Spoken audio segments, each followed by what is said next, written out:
Assalamualaikum warahmatullahi wabarakatuh. Alhamdulillahirabbil alamin. Wassalatu wassalamu ala sayyidina wa maulana Muhammadin, amma ba'd. Anak-anakku sekalian, selamat berjumpa kembali pada pertemuan kali ini. Meskipun kita masih dalam pertemuan daring, belum bisa bertemu tatap muka secara langsung, namun pembelajaran kali ini tetap berjalan seperti biasa. Sebelumnya mari kita berdoa bersama-sama, semoga hari ini, pertemuan kali ini diberikan kelancaran dan diridhoi oleh Allah Subhanahu wa taala. Al-Fatihah.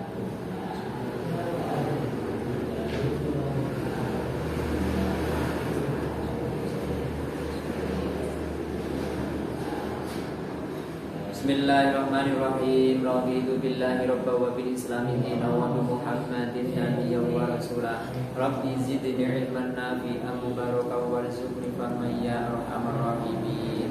Allahumma awwini bil ilmi wa zayyidni bil ilmi wa akrimni bil taqwa jamil bil afiyah. Amin ya rabbal alamin. Oke, anak-anakku tercinta, pada pertemuan kali ini alhamdulillah teman-teman kita semuanya dapat masuk mengikuti pembelajaran kita meskipun dengan cara daring. Tapi ada satu tadi yang sudah WA saya, yaitu Mas Budi, hari ini izin karena sakit. Kita doakan semoga dia lekas sembuh dan dapat mengikuti pelajaran seperti sedia kala. Amin. Oke anak-anak, bagaimana kabarnya? Sehat ya? Alhamdulillah. Sehingga kita bisa melanjutkan kembali materi kita. Dan pada pertemuan kali ini kita akan membahas tentang pembunuhan. Oke anak-anak, sudah siap ya? Semuanya siap? Alhamdulillah. Kita lanjutkan. Anak-anak sekalian, kita sering melihat berita baik di televisi ataupun media yang lain. Sekarang ini banyak sekali kasus pembunuhan. Macam-macam sekali model pembunuhan. Ada yang ditembak, ada yang ditusuk dengan pisau, ada yang dimutilasi atau dipotong-potong tubuhnya. Kemudian macam-macam juga, bervariasi mengenai alasan atau motif dari pembunuhan tersebut. Nah, sebenarnya Islam menanggapi masalah pembunuhan itu seperti apa? Apa pembunuhan itu sebenarnya? Kemudian hukumnya itu apa? Dan pelaku pembunuhan itu dapat hukuman yang bagaimana? Nah, anak-anak, itulah yang akan menjadi pembahasan kita pada pertemuan kali ini. Anak-anakku yang tercinta, pada kesempatan kali ini kita akan membahas tentang pembunuhan. Nah, kenapa kita harus membahas pembunuhan? Apa manfaatnya? Kenapa harus membahasnya? Kenapa kita harus memahaminya? Islam itu sangat menjunjung tinggi, sangat menghormati dan sangat menghargai jiwa setiap manusia. Oleh karena itu, menurut Islam ada hukuman yang setimpal bagi pelaku pembunuhan. Hal tersebut dilakukan agar tidak terjadi adanya pembunuhan. Maka oleh karena itu kita harus mengetahui dasar-dasarnya pembunuhan, macam-macamnya dan sebagainya. Jadi manfaatnya adalah agar kita bisa tahu apa-apa tentang pembunuhan, baik itu pengertian, kemudian hukumnya, kemudian hukuman bagi pelaku pembunuhan itu sendiri. Adapun bagi kalian nanti diharapkan dapat menganalisis mengenai pengertian pembunuhan, menganalisis dasar hukum pembunuhan, kemudian mengklasifikasi macam-macam pembunuhan, dan yang terakhir adalah menganalisis hukuman bagi pelaku pembunuhan. Oke, anak-anak, untuk itu dalam pembelajaran kita kali ini nanti pertama-tama Bapak akan menjelaskan mengenai pembunuhan, kemudian dasar hukumnya, macam-macamnya, kemudian hukuman bagi pelaku pembunuhan. Setelah selesai, kemudian kalian dapat bertanya tentang apa saja yang terkait dengan pembunuhan. Oke anak-anak, sekarang Bapak akan menjelaskan tentang apa itu pembunuhan. Jadi pembunuhan ini menurut bahasa bahwa pembunuhan itu adalah menghilangkan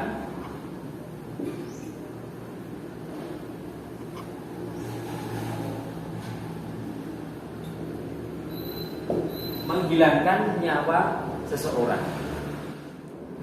Sedangkan pembunuhan menurut istilah adalah perbuatan yang mengakibatkan hilangnya nyawa seseorang, baik itu disengaja maupun tidak disengaja, baik menggunakan alat yang dapat mematikan maupun menggunakan alat yang tidak mematikan. Jadi pembunuhan itu suatu perbuatan di mana perbuatan tersebut itu dapat mengakibatkan seseorang dapat meninggal atau kehilangan jiwanya. Perbuatan tersebut dapat dilakukan baik itu disengaja maupun tidak disengaja, baik menggunakan alat yang dapat membunuh, yang mematikan seperti pedang, seperti pistol dan sebagainya, atau menggunakan alat yang tidak mematikan seperti spidol misalkan. Misalkan spidol ini saya gunakan untuk memukul seseorang. Pada dasarnya spidol ini secara umum tidak dapat mematikan. Tapi andai kata saya memukul orang dengan spidol ini kemudian orang tersebut mati, maka itu juga termasuk kategori pembunuhan. Berikutnya tadi sudah ya tentang pengertian pembunuhan, semua bisa dimengerti ya. Kemudian berikutnya adalah macam-macam pembunuhan. Dalam Islam, dalam kitab-kitab fikih dijelaskan bahwa pembunuhan itu ada 3 macam. Yang pertama adalah qatlul amdi, yang kedua qatlul syibhil amdi, dan yang ketiga adalah qatlul khata'. Yang pertama adalah qatlul amdi. Yang kedua adalah qatlu syibhil amdi.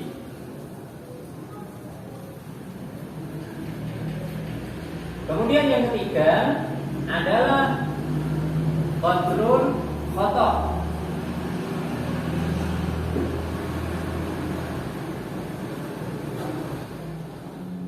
Anak-anak, kemudian masing-masing dari pembagian ini apa maksudnya? Qatlul amdi itu apa? Qatlul amdi yaitu adalah pembunuhan yang disengaja. Artinya pembunuhan ini ada niat dari pelaku.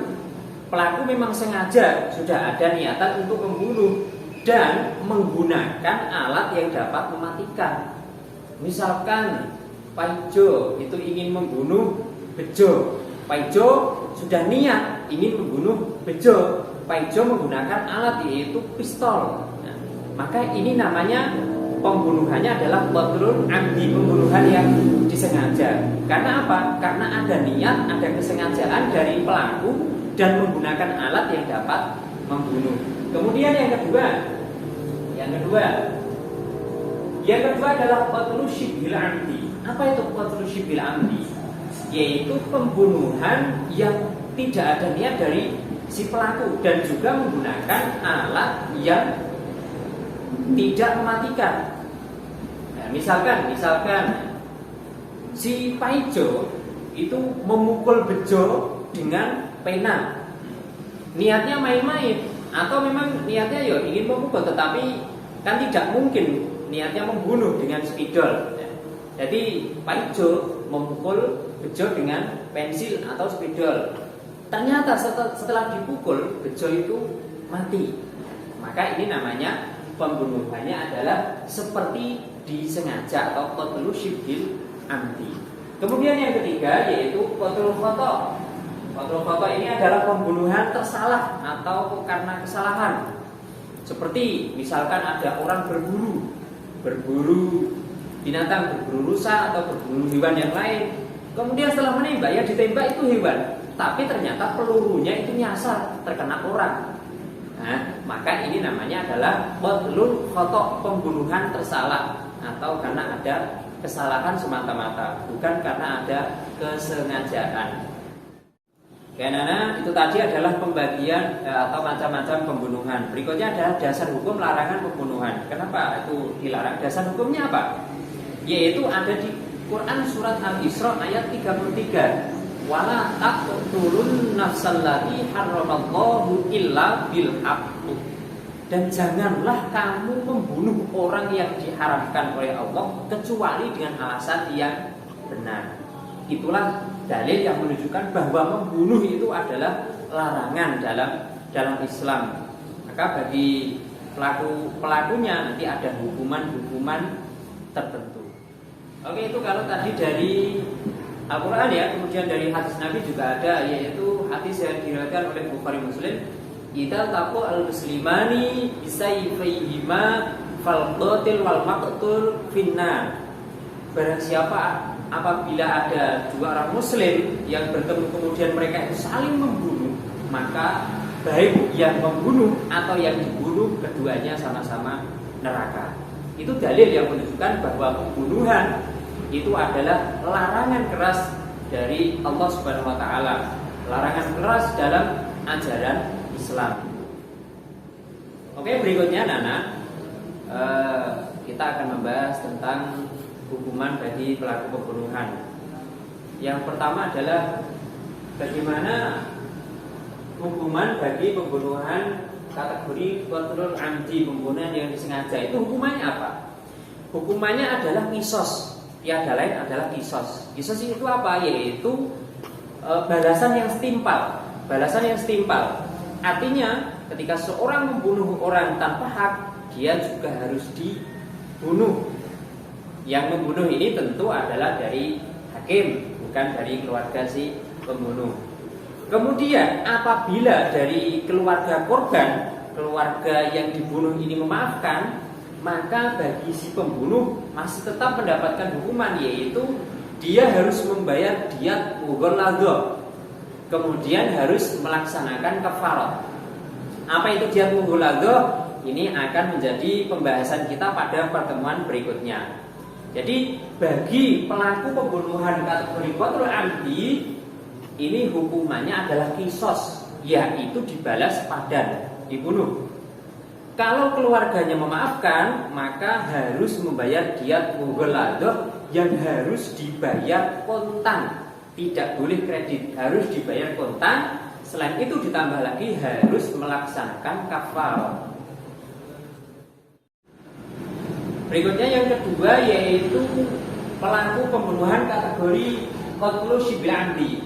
Apabila ada pelaku pembunuhan kategori qatlul shibil amdi, maka pelakunya ini tidak qisas, melainkan wajib membayar diyat mughalladhah.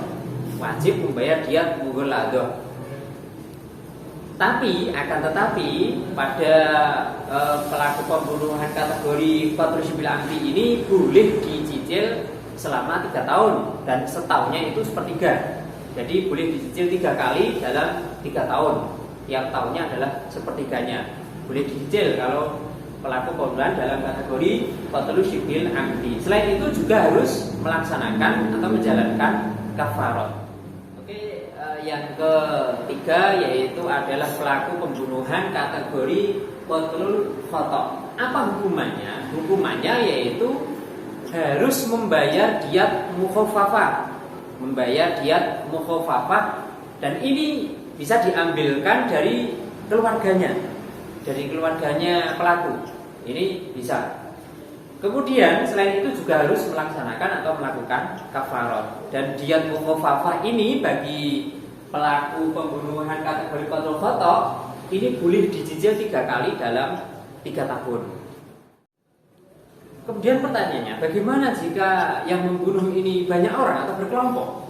Maka jawabannya adalah semuanya juga diqisas sesuai dengan ketentuan-ketentuan seperti yang sudah dipaparkan tadi. Jadi meskipun dia berkelompok, sama kalau memang itu qatlul amdi juga harus diqisas. Jadi anak-anak, itu tadi pembahasan kita mengenai pembunuhan. Jadi pengertian pembunuhan sendiri itu adalah suatu perbuatan yang dapat menghilangkan nyawa seseorang, baik disengaja maupun tidak, baik menggunakan alat yang dapat membunuh maupun tidak. Kemudian macam-macam pembunuhan tadi ada 3, yaitu qatlul amdi, qatlul syibil amdi, dan qatlul khata'. Dasar hukumnya yaitu terdapat dalam surat Al-Isra ayat 33. Wala taqtulun nafsallati haramallahu illa bil haqq.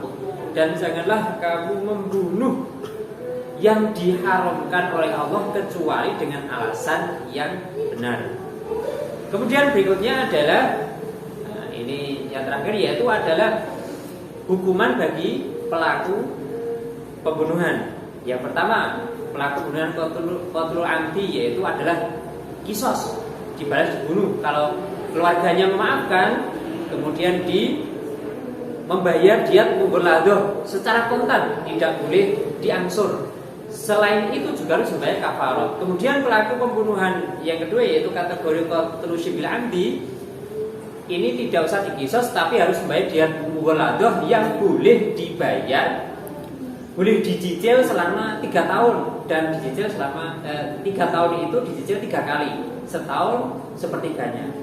Yang ketiga, pelaku pembunuhan qatlul khata' ini mendapatkan hukuman yaitu membayar diat mukhaffafah yang boleh diangsur selama 3 tahun dan 3 kali. Selain itu juga harus membayar kafarat.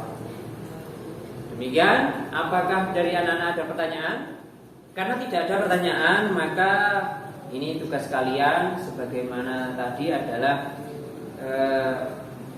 ini tugas rumah PR untuk kalian mandiri.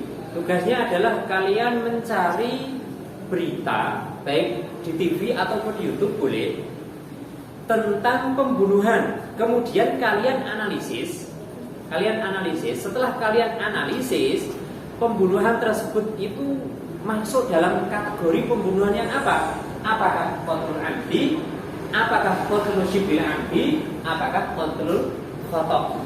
Itu tugas kalian sebagai PR, dan tugasnya dikumpulkan minggu depan di pertemuan berikutnya. Setelah itu kalian juga harus mempelajari materi berikutnya agar kalian paling tidak itu punya gambaran tentang materi berikutnya yang akan kita bahas. Materi berikutnya apa? Yaitu adalah diyat. Kalian cari tentang diyat, boleh dari sumber manapun, dari buku, dari internet, boleh dari manapun. Yang penting kalian dapat pengetahuan sebanyak-banyaknya mengenai diyat, karena ini adalah pembahasan kita pada pertemuan berikutnya. Oke anak-anak ya, cukup. Tidak ada pertanyaan lagi. Karena cukup, maka mari kita akhiri pertemuan kita pada kali ini dengan bacaan hamdalah bersama-sama. Alhamdulillahirabbil alamin. Wal 'afwu minkum. Wassalamu alaikum warahmatullahi wabarakatuh.